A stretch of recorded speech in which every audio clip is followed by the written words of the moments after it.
Okay, let's dive into this. Because if you listen to the finance bros on the internet, they'll totally convince you that understanding your credit score requires like a PhD in theoretical mathematics, that you practically need to sacrifice your firstborn to the Equifax gods just to get a decent interest rate. Section 1, the finance bro myth, and why you really don't need a math PhD. Seriously, these internet gurus want you to believe that credit is this incredibly complex, high-stakes game where just one tiny slip-up is going to send you falling into an endless abyss of financial ruin. But the reality? Unless you're actively trying to finance a private jet on a part-time barista salary, building perfect credit is actually surprisingly easy. It's really not a trap if you just know the rules.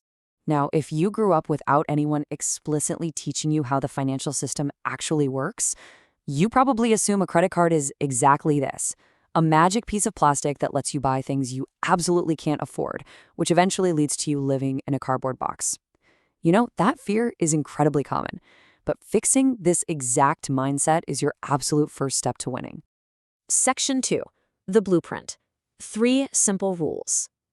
So we're going to wipe away all that intimidation right now and break this entire system down into a foolproof 3-step rulebook. Step 1, adopt the debit card mindset. Step 2, follow the only rule that truly matters. And step 3, keep your credit utilization low. Honestly, master these 3 steps and the banks are absolutely going to love you. All right, step 1 is literally so simple. Just treat your credit card exactly like a debit card. You should only ever buy things that you already have the physical cash sitting in your checking account to pay for right now. Zero financial gymnastics required.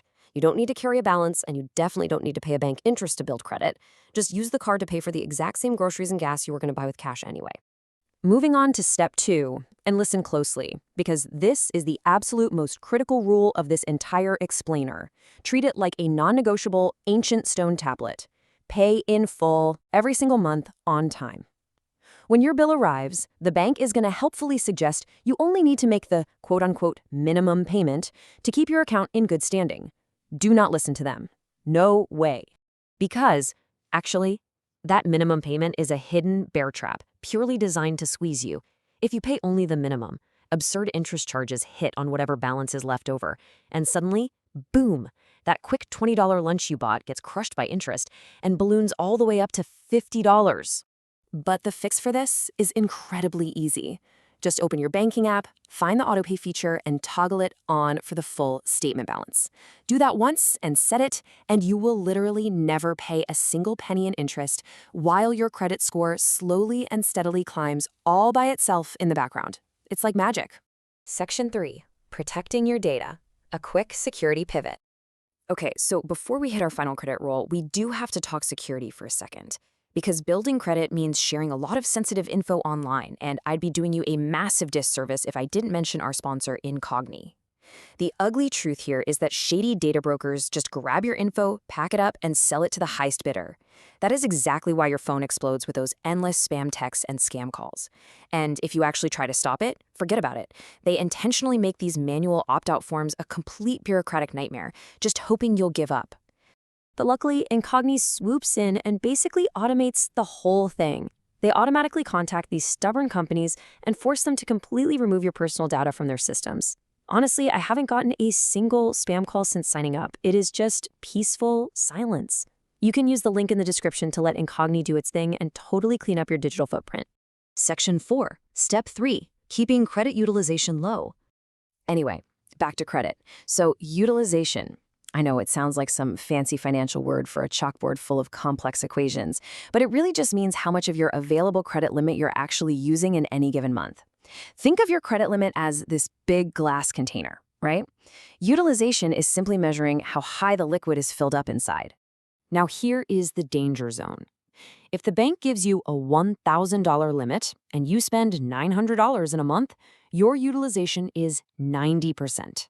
That container is basically overflowing. When the credit bureau inspectors see that, they immediately assume you're desperate for cash and on the verge of maxing out your card. It makes them super nervous. So the golden rule here is to keep your utilization safely under 30%. With that exact same $1,000 limit, try not to spend more than $300 in a single billing cycle. Hitting that 30% mark keeps your profile looking highly responsible, and that keeps the credit bureaus very happy. But, this raises a pretty natural question. What if you actually need to spend more than 30%? Like, what if you have a massive purchase coming up, or you just want to run all your daily expenses through your card to rack up those sweet reward points, but your limit is just way too low? Well, here's your mid-month cheat code. Just log into your banking app and hit that pay button early right in the middle of the month.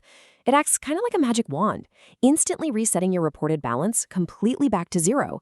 You completely bypass that 30% limit with zero penalty. Section 5. Perfect credit is easy. Your financial future. All right, we're bringing it home now. Look, you absolutely do not need to take out sketchy loans from some guy in an alleyway. And you definitely do not need to pay some loud, self-proclaimed finance guru $2,000 for a masterclass. The real cheat code is literally just 3 rules. 1. Use it exactly like a debit card. 2. Pay it off entirely every single month. And 3. Keep your spending well below the limit. So why does all this even matter? Well, because eventually your score climbs to a point where banks actually trust you to borrow real money for the things that truly matter in life, like, say, a car or a house. Good credit basically unlocks major life purchases without you getting completely crushed by terrible interest rates. Which leaves us with one final question. If this explainer helped you untangle the great credit myth, care to make a donation in the form of a subscribe? Hitting that button helps fund the next explainer, and I promise absolutely no theoretical mathematics will be involved. Thanks so much for learning with me today, and I'll see you in the next one.